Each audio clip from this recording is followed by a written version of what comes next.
নমস্কার, সিডবি এমএসএমই সংবাদের এই নতুন অধ্যায়ে আপনাদের সকলকে হার্দিক অভিনন্দন।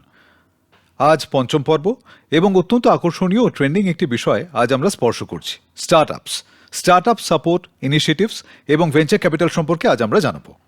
উল্লেখযোগ্য যে 16 জানুয়ারি 2026 জাতীয় স্টার্টআপ দিবস উপলক্ষে মাননীয় প্রধানমন্ত্রী নরেন্দ্র মোদীজি বলেছিলেন যে স্টার্টআপের এই 10 বছরের যে যাত্রা হয়েছে এটা একটি সরকারি প্রকল্পের চেয়ে অনেক বেশি এগিয়ে দেশের জন্য একটি নির্ণায়ক বিপ্লব হিসেবে প্রমাণিত হচ্ছে। তিনি জানিয়েছেন যে এই দশকব্যাপী যাত্রায় স্টার্টআপের সংখ্যা 400 থেকে বেড়ে 2 লক্ষের বেশি হয়ে গিয়েছে। 2025 সালে রেকর্ড 44,000 স্টার্টআপ নথিভুক্ত হয়েছে। 45% স্টার্টআপ এমন রয়েছে যেগুলিতে মহিলাদের অংশগ্রহণ আছে। সুতরাং স্টার্টআপের এই যে ইনক্লুসিভ মোমেন্টাম, এটা দেশের সামর্থ্যকে এগিয়ে নিয়ে যাচ্ছে। প্রতি বছর হাজার হাজার উদ্যোক্তা নিজেদের আইডিয়া নিয়ে বাজারে পা রাখেন এবং তাদের মনে নিশ্চিতভাবেই অনেক মৌলিক প্রশ্ন আসে। একটা হলো স্টার্টআপ ইন্ডিয়া কি, দ্বিতীয় হলো ডিপিআইআইটির স্বীকৃতির গুরুত্ব কি, এবং তৃতীয় হলো তাদের মনে যে আইডিয়াটি আছে সেটাকে তারা স্কেলেবল বিজনেসে কিভাবে রূপান্তর করবেন। আজ এই বিষয়ের উপরেই আমরা ফোকাস করছি। আমি অমিত অরোরা এবং দূরদর্শনের স্টুডিওতে আলোচনার জন্য আমার সঙ্গে আছেন ডক্টর নিখিল আগরওয়াল। নমস্কার। নমস্কার। আপনি আইআইটি দিল্লির স্টার্টআপ ইকোসিস্টেমের ম্যানেজিং ডাইরেক্টর। তো ডক্টর নিখিল, সবার আগে আমি জানতে চাইবো এটাই যে স্টার্টআপকে আপনি কিভাবে সংজ্ঞায়িত করবেন? দেখুন, যে কোনো একটি আইডিয়া যেটাকে আপনি এখন শুরু করতে চান, যার সাথে কিছুটা টেকনোলজি যুক্ত আছে, তাকে আমরা স্টার্টআপ বলতে পারি। সুতরাং কোনো না কোনো টেকনোলজি ওরিয়েন্টেশন থাকা উচিত। ডক্টর নিখিল, এটাও জানা জরুরি যে ধরুন কোনো ব্যক্তির কাছে একটি বৈপ্লবিক আইডিয়া তো আছে, তবুও যদি তাকে নিজেকে স্টার্টআপ বলতে হয়, তবে কি তার কাছে ডিপিআইআইটির স্বীকৃতি থাকাটা জরুরি? এটা খুব জরুরি। আপনি অত্যন্ত ভালো প্রশ্ন করেছেন। ডিপিআইআইটি যা আমাদের ভারত সরকারের একটি উদ্যোগ এবং এর স্বীকৃতি নেওয়া খুবই সহজ। আপনি অনলাইনে যেতে পারেন, নিজের আবেদন করতে পারেন। আপনি যে স্টার্টআপটি তৈরি করছেন তার সমস্ত নথিপত্র, আপনার কাছে যে রেজিস্ট্রেশন সার্টিফিকেট আছে, জিএসটি সার্টিফিকেট আছে, সেগুলো আপলোড করুন এবং 2-3 দিনের মধ্যে আপনি স্বীকৃতি পেয়ে যাবেন। কিন্তু এর ফলে অনেক বড় সুবিধা হয়। সুবিধা হলো, প্রথমত আপনি স্টার্টআপ হয়ে যাবেন। দ্বিতীয়ত, আপনার যদি কোনো ফান্ডিংয়ের প্রয়োজন হয়, কোনো মেন্টরশিপের প্রয়োজন হয়, কোনো টেকনোলজি সাপোর্ট দরকার হয়, আপনাকে যদি টেন্ডারে অংশগ্রহণ করতে হয়, তার জন্য অনেক বড় সহায়তা পাবেন।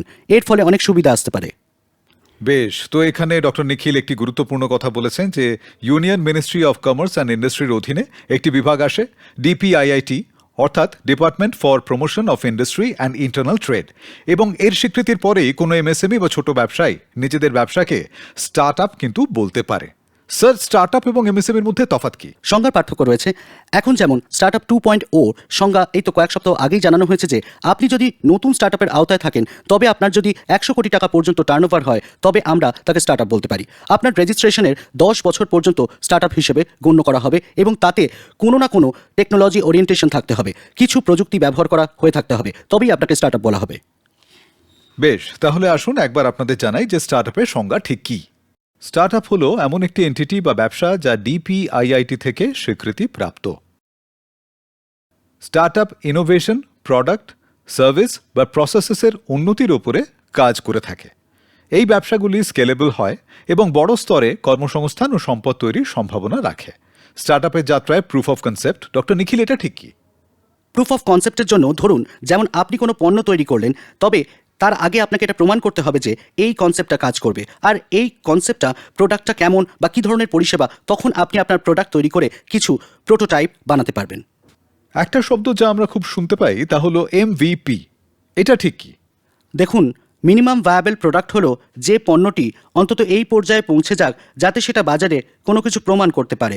প্রোটোটাইপ তৈরির পর আপনি সেটাকে নিজের ল্যাবে পরীক্ষা করেন, নিজের কিছু মানুষকে দেখান, অথবা নিজের কিছু বন্ধুদের পাঠিয়ে সেটার আইডিয়া নেন।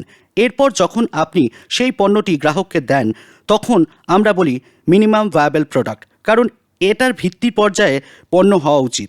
এরপরেই সেই পণ্যটি বাজারের মধ্যে গ্রহণযোগ্যতা পায়। বেশ, তাহলে স্টার্টআপের সফরে অনেকগুলি পর্যায় থাকে। আসুন আপনাদের সঙ্গে ভাগ করে নিই।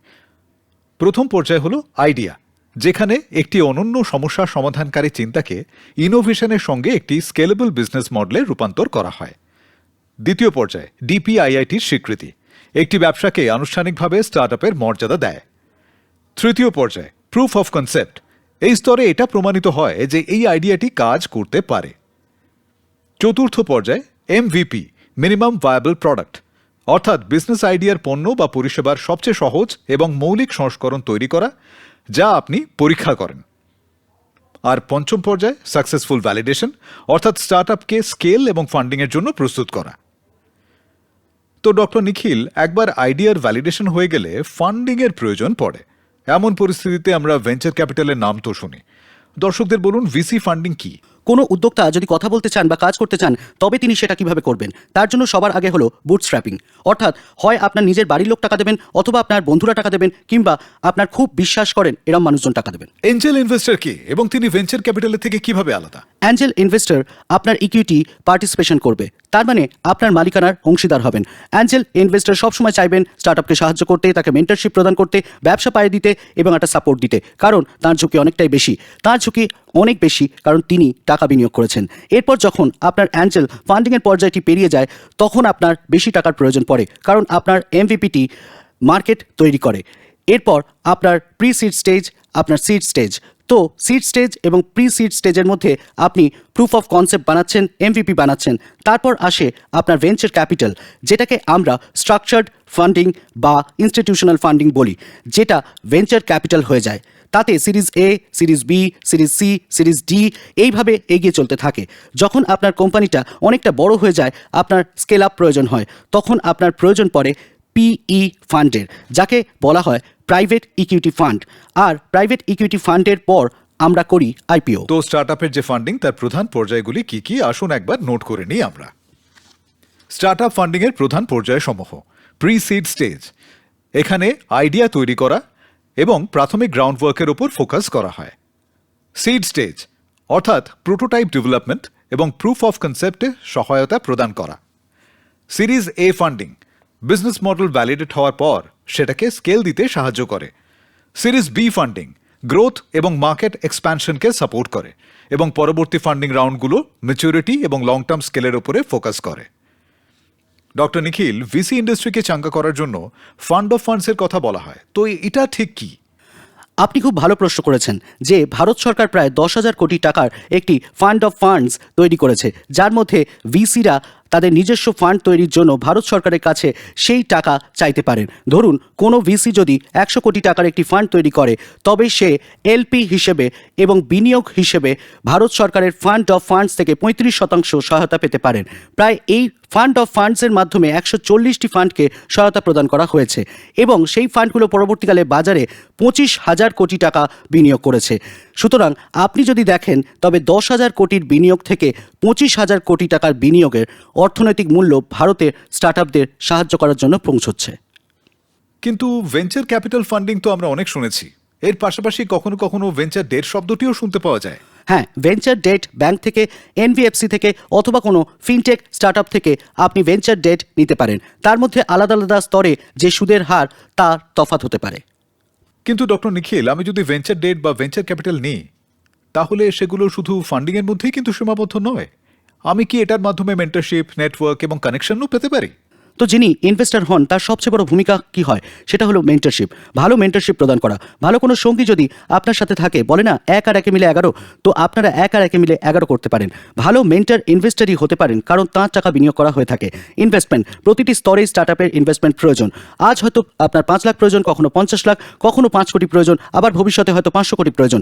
ইনভেস্টরের ভূমিকা শুধু মেন্টরশিপ বা টাকা বিনিয়োগ করার মধ্যেই সীমাবদ্ধ থাকে না, তাকে বিজনেস কানেক্ট করিয়ে দিতে হয় এবং ইনভেস্টর নিজের কন্ট্যাক্টসগুলোকে কাজে লাগিয়ে স্টার্টআপের ব্যবসাও পাইয়ে দিতে সাহায্য করে। দেখুন, স্টার্টআপ অনেক সময় কি হয়, যারা ইয়ং স্টার্টআপ হয়, তারা শুধু নিজেদের প্রযুক্তি, নিজেদের আইডিয়া, নিজেদের গণ্ডির মধ্যে সীমাবদ্ধ থাকে, তাদের কাছে অভিজ্ঞতা থাকে না। তাই এই ইনভেস্টরের ভূমিকা কি হয়, মেন্টরশিপ প্রদান করা, ইনভেস্টমেন্টও দেওয়া এবং বিজনেস কানেক্টও করিয়ে দেওয়া। একেবারেই বিকশিত ভারতে যে সংকল্প দেশ নিয়েছে তা পূরণ করতে স্টার্টআপদের অত্যন্ত গুরুত্বপূর্ণ ভূমিকা থাকবে। কিন্তু ডক্টর নিখিল যেমন ইনকিউবেটর শব্দটি ব্যবহার করেছেন, তো আমাদের স্টার্টআপ যাত্রায় ইনকিউবেটর আমাদের কিভাবে সাহায্য করতে পারে, জানবো একটি বিরতির পরে।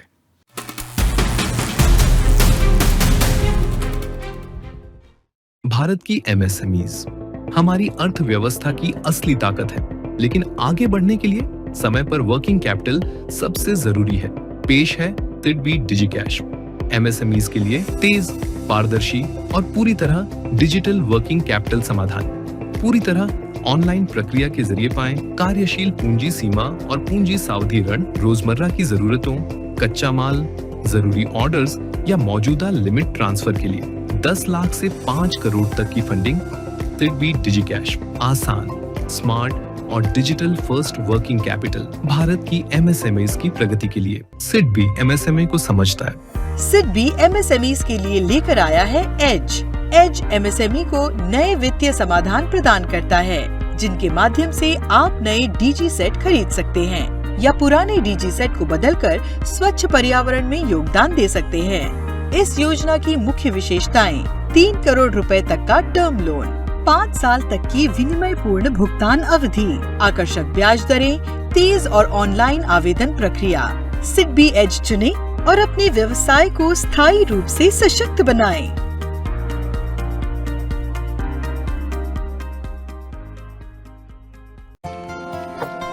जीतने की चाह खोले सफलता की राह, आना जाना ऑन टाइम, भुगतान चुकाना ऑन टाइम, खुश रहना ऑल द टाइम। क्या हाल है रमेश जी? अशोक जी, ये पहले ज्ञान की बात तो समझ में आई, पर ये भुगतान चुकाने वाली बात कुछ समझ में नहीं आई। वो ज्ञान नहीं, सच्चाई है। मतलब?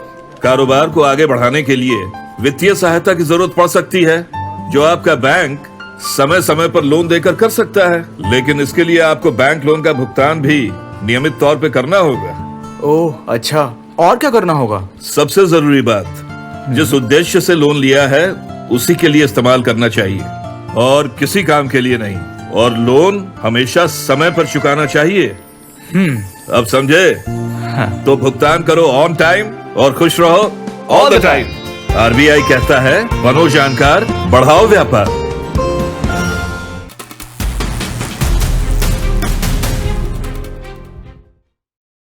আপনারা দেখছেন সিডবি এমএসএমই সংবাদ। আমাদের সঙ্গে আলোচনার জন্য রয়েছেন ডক্টর নিখিল আগরওয়াল। তো বলুন, ইনকিউবেটর কি ধরনের প্রতিষ্ঠান, স্টার্টআপ যাত্রা এটা কিভাবে সাহায্য করে? আপনি যদি দেখেন, আসলে ইনকিউবেটরের ভূমিকা অনেক বড় হয়ে যায়। কারণ যদি আপনি কিছু এক্সপেরিমেন্ট করতে চান, আপনি ল্যাব ব্যবহার করতে চান, নতুন কিছু তৈরি করতে চান, আপনি হাজার হাজার কোটি টাকার সরঞ্জাম নিয়ে অ্যাফোর্ড করতে পারবেন না। তাই জন্য আপনাকে ইনকিউবেটরের কাছে যেতেই হবে।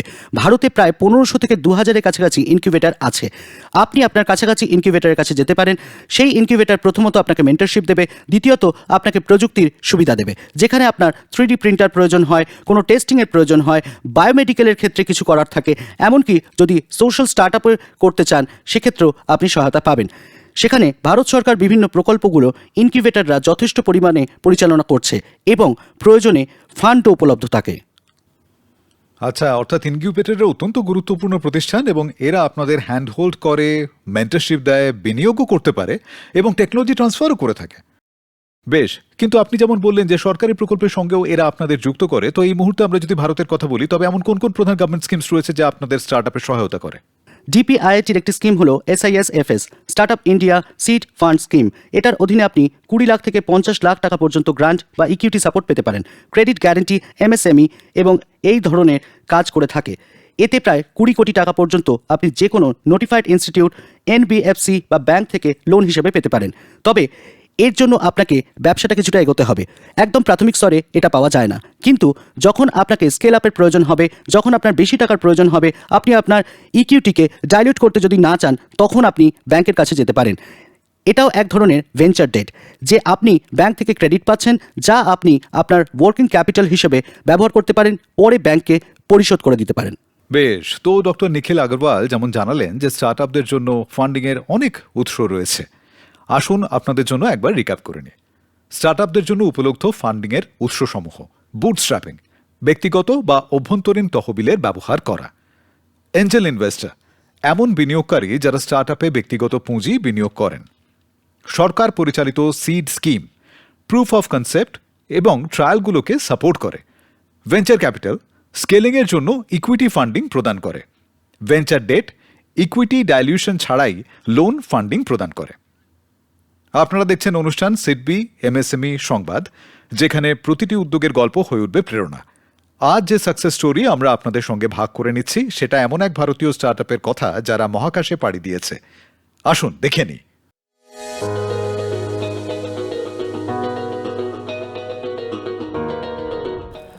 হায়দ্রাবাদ, ভারতের উদীয়মান স্পেস টেক হাব। এখান থেকেই শুরু হয় ধ্রুব স্পেস প্রাইভেট লিমিটেডের সেই গল্প, যা ভারতীয় স্টার্টআপদের জন্য মহাকাশের বন্ধ দরজা খুলে দিয়েছে। 2012 সালে শুরু হওয়া এই কোম্পানি শুধু স্যাটেলাইট তৈরি করে না, বরং R&D, রিসার্চ অ্যান্ড ডেভেলপমেন্ট এবং space as a service model কাজ করে, যা স্যাটেলাইট নির্মাণ থেকে শুরু করে মিশন লঞ্চ পর্যন্ত সুযোগ সুবিধা প্রদান করে। নমস্কার, আমার নাম সঞ্জয়।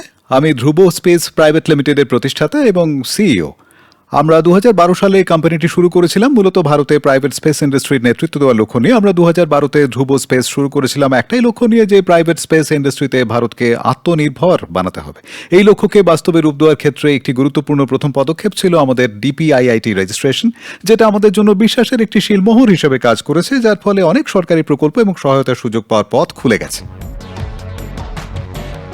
স্পেস সেক্টর একটি ক্যাপিটাল ইন্টেন্সিভ ব্যবসা। শুরুর দিনগুলোতে এই কোম্পানিটি তাদের এমভিপি অর্থাৎ মিনিমাম ভায়াবল প্রোডাক্টের ওপর গুরুত্ব দেয়। তারা তাদের ক্যাশ বার্ন এবং রানওয়ে খুব সূক্ষ্মভাবে পরিচালনা করেছিল, যাতে রিসার্চ এবং ইনোভেশন কখনো থেমে না যায়। ধ্রুব স্পেসের ফান্ডিং যাত্রাও ছিল যথেষ্ট সুপরিকল্পিত। প্রথম দিকে তারা সিড ফান্ডিং পায়, যা আইডিয়াটিকে ল্যাব থেকে বাস্তবে রূপ দিতে সাহায্য করেছিল। এরপর সিরিজ এর মাধ্যমে ভেঞ্চার ক্যাপিটাল আসে। আমাদের ব্যবসায় একটি মোড় এসেছিল যখন আমাদের বেছে নিতে হয়েছিল যে আমরা ভেঞ্চার ডেট নেব নাকি ভেঞ্চার ক্যাপিটাল। আমাদের বিজনেস প্ল্যানিং অনুযায়ী আমরা দেখেছিলাম যে আমাদের জন্য ভেঞ্চার ডেট নেওয়াটাই বেশি ভালো ছিল। এর ফলে আমরা আমাদের ওনারশিপ সুরক্ষিত রেখেই ব্যবসাকে স্কেল আপ করবার শক্তি পেয়েছিলাম। প্রথম ভিসি এলো, এরপর ডেট 10 কোটি টাকা এবং 20 কোটি টাকার ভেঞ্চার ডেট তাদের উৎপাদন ক্ষমতা বাড়িয়ে দিয়েছিল। যদিও ঋণের সঙ্গে পরিশোধের চাপও আসে, তবে তাদের শক্তিশালী রেভিনিউ মডেল সেই পরিস্থিতি সামলে নিয়েছিল। এই যাত্রায় সরকারের বড় সহায়তা ছিল। স্টার্টআপ ইন্ডিয়ার বিভিন্ন স্কিম, ইনকিউবেটর এবং ফান্ড অফ ফান্ডসের মতো সহায়তা তাদের স্থিতিশীলতা দিয়েছিল, যা একটি স্পেস টেক স্টার্টআপের জন্য অত্যন্ত জরুরি। 2025 সালের আগস্ট মাসে তারা স্পেস এক্স এর মাধ্যমে তাদের লিপ-1 মিশন সফলভাবে উৎক্ষেপণ করেছে। এখনো পর্যন্ত ধ্রুব স্পেস প্রায় 180 কোটি টাকার ফান্ডিং সংগ্রহ করেছে, যা তাদের আর্থিক নির্ভরশীলতারই প্রমাণ। উদীয়মান স্টার্টআপদের জন্য আমার বার্তা হলো, নিজেদের ফিনান্সিয়াল রেকর্ডসগুলো স্বচ্ছ রাখুন এবং ফিনান্সিয়াল ডিসিপ্লিনকে আপনাদের সবচেয়ে বড় শক্তিতে পরিণত করুন। আজ সরকার স্টার্টআপদের জন্য অবিশ্বাস্যভাবে সহায়ক। তারা ক্রমাগত নতুন নতুন প্রকল্প, সহায়তা কর্মসূচি চালু করছে। ধ্রুব স্পেসের সাফল্য শেখায় যখন উন্নত প্রযুক্তির সঙ্গে সঠিক সরকারি সমর্থন এবং আর্থিক বিচক্ষণতার মেলবন্ধন ঘটে, তখন সাফল্যের জন্য আকাশও ছোট হয়ে যায়। বা কি চমৎকার সাফল্যের গল্প। ডক্টর নিখিল, স্পেস স্টার্টআপগুলো বিশেষ করে খুব অনুপ্রাণিত করে। ধ্রুব স্পেস যেমন অসাধারণ কাজ করছে, তেমনি বর্তমানে ভারতে প্রায় 450টি কোম্পানি স্পেস টেকনোলজি নিয়ে কাজ করছে। হ্যাঁ, একেবারেই। কিন্তু আমরা যখন বিমানে যাত্রা করি, আপনি নিশ্চয়ই রানওয়ে শব্দটি শুনেছেন। স্টার্টআপের ক্ষেত্রে যখন এই শব্দগুলো আসে, ক্যাশ বার্ন এবং রানওয়ে, তখন সেগুলোকে কিভাবে আমরা বুঝবো? স্টার্টআপের জন্য দুটো বিষয় অত্যন্ত গুরুত্বপূর্ণ, ক্যাশ বার্ন এবং রানওয়ে। ক্যাশ বার্নের কথা যদি বলি, ধরুন আপনার সেল হচ্ছে 100 টাকা, কিন্তু আপনার খরচ হচ্ছে 110 টাকা। যেহেতু এটা নতুন স্টার্টআপ, সেখানে বিনিয়োগ করতে হচ্ছে, অফিস চালাতে হচ্ছে, কর্মী নিয়োগ করতে হচ্ছে, এই তফাৎটা হয়। একেই আমরা বলি ক্যাশ বার্ন, অর্থাৎ মাসে আপনার 10 টাকা ক্যাশ বার্ন হচ্ছে। আর রানওয়ে হলো আপনার কাছে কত টাকা বেঁচে আছে। ধরুন স্টার্টআপের জন্য মাসে 10 টাকা খরচ, আপনার কাছে রয়েছে 100 টাকা, তার মানে আপনার 10 মাসের রানওয়ে আছে। এই সময়ের মধ্যে হয় আপনাকে নিজের ব্যবসা বাড়াতে হবে অথবা বিনিয়োগ করাতে হবে। তাই আপনার লক্ষ্য থাকা দরকার ক্যাশ বার্ন কমিয়ে রানওয়ে বাড়ানো। আপনার ক্যাশ বার্ন যত বেশি হবে, রানওয়ে ততই কমবে এবং আপনার টাকা দ্রুত ফুরিয়ে যাবে। আপনি যেমন বললেন যে স্টার্টআপদের এগিয়ে নিয়ে যাওয়ার ক্ষেত্রে ইনকিউবেটরদের ভূমিকা অত্যন্ত গুরুত্বপূর্ণ, সেই প্রেক্ষিতে আমরা প্রায় অটল ইনকিউবেশন সেন্টারের কথা শুনি। এ সম্পর্কে কিছু বলুন। অটল ইনকিউবেশন সেন্টার ভারত সরকারের একটি বড় মিশন। এর অধীনে টিঙ্কারিং ল্যাব তৈরি করা হয়েছে। প্রায় 20 লক্ষ স্কুলে টিঙ্কারিং ল্যাব তৈরি করা হয়েছে যাতে স্কুলের ছাত্রছাত্রীরা হাতে কলমে এক্সপেরিমেন্ট করতে পারে। এছাড়াও অটল ইনকিউবেশন সেন্টার বিভিন্ন ইনকিউবেটরদের সহায়তা দিয়েছে এবং সেই ইনকিউবেটরগুলো আজ সারা ভারত জুড়ে বিভিন্ন স্তরে কাজ করছে।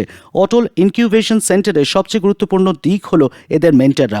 তারা মেন্টর ফর চেঞ্জ নামে যে ধারাটি শুরু করেছে তার মাধ্যমে মেন্টররা নিজেদের নেটওয়ার্ক বাড়িয়ে দেন। এর ফলে স্টার্টআপগুলো সমগোত্রীয় অন্যান্য স্টার্টআপ, বিনিয়োগকারী এবং সফল উদ্যোক্তাদের সঙ্গে যুক্ত হতে পারে, যা তাদের ব্যবসাকে আরও এগিয়ে দিতে সাহায্য করে। হ্যাঁ, একেবারেই। আমরা আরও একটি ছোট্ট বিরতির জন্য থামবো এবং বিরতির পরে ডক্টর নিখিলের কাছে জানবো যে স্টার্টআপের ফাউন্ডার হোক বা ইনভেস্টর, আপনি তাদের কি ধরনের প্র্যাকটিক্যাল গাইডেন্স দিতে চাইবেন। ফিরছে একটা ছোট্ট বিরতির পর।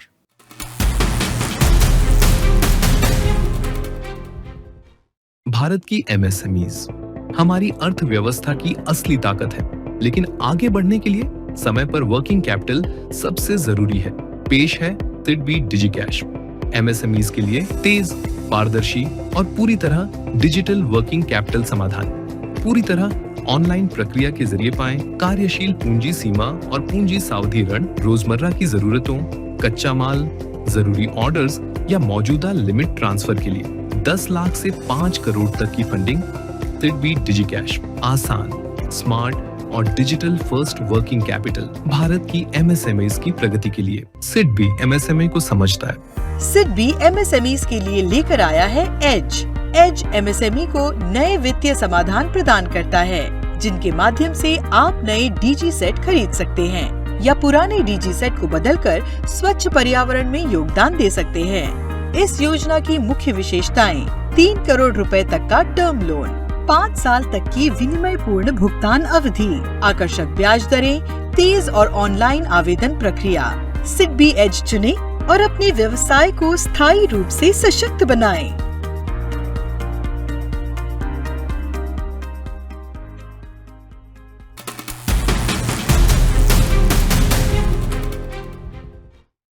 সিডবি এমএসএমই সংবাদে আজ আমরা ফোকাস করছি স্টার্টআপের ওপর। আমাদের সঙ্গে আছেন আইআইটি দিল্লি থেকে ডক্টর নিখিল আগরওয়াল। ডক্টর নিখিল, স্টার্টআপের ক্ষেত্রে ফাউন্ডার্স এবং কো ফাউন্ডার্স অত্যন্ত গুরুত্বপূর্ণ ভূমিকা পালন করেন।